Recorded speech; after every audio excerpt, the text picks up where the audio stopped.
Side mirror. Okay.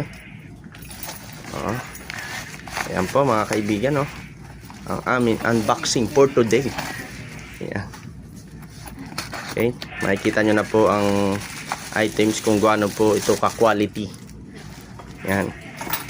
So, yan. Wow, ayan stainless. Okay, stainless po ang kanyang Stainless. Okay. Wow, Tignan natin. nakabat pa. Okay. Oh. Wow, mat po. Oh. Ayan guys, tingnan ninyo. Magkano po to? Ha?